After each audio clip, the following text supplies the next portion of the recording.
This week's topic, we're going to talk to a couple pitchers about confidence. 1, how do you acquire it? 2, how do you maintain it? And 3, what happens after you lose your confidence?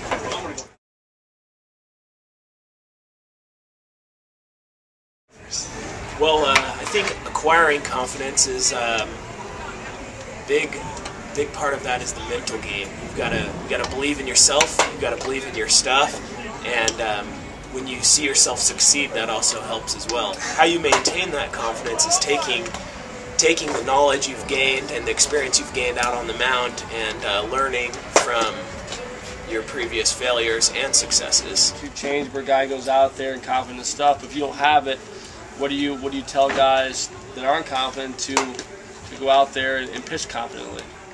Where does that begin?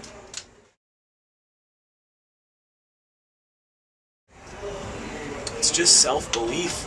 It's just, I think a lot of it comes... Well, take yourself at school this year. How come that when I watched you at school this year, you didn't seem like a very confident pitcher, and then all of a sudden, a couple months later on, in a different state, in a different time zone, you look like a more confident pitcher? Because I came here and you told me I need to be more confident. So just somebody... That's just great coaching.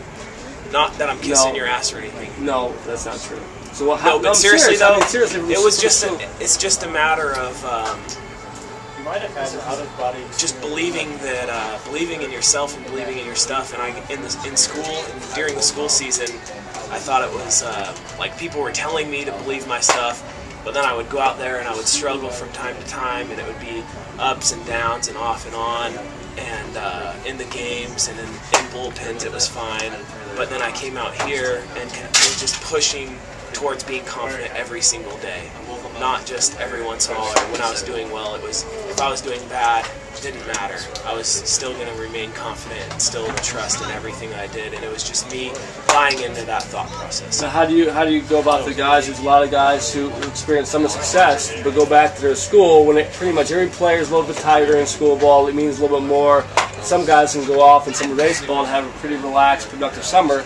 How do you parlay that into a springtime when it gets back to tense and you got to win Pac-10 games? How do you parlay your confidence into a school setting rather than a relaxed summer setting?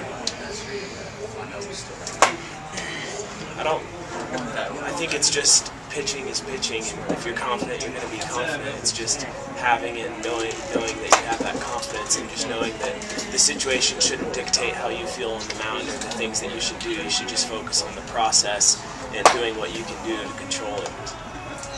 Okay, good. For Blake here, we'll talk about Blake, Division II pitcher this year. Struggled the first half of your second half, you've been much better.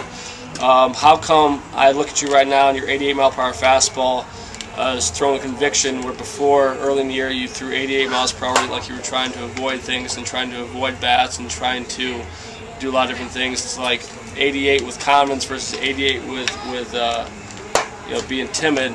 To talk about the two differences there. I'd say first half I was basically tired after school ball. I was kind of come here, pitch a little bit, see what happens. I mean, maybe not put in the highest effort I could have put in. I know I struggled with the first half pretty bad. It kind of killed my confidence with a lot of my pitches. I was guiding pitches over. I was getting hit. I wasn't making my out pitch when I needed to. I mean, I gave up a lot of runs like that.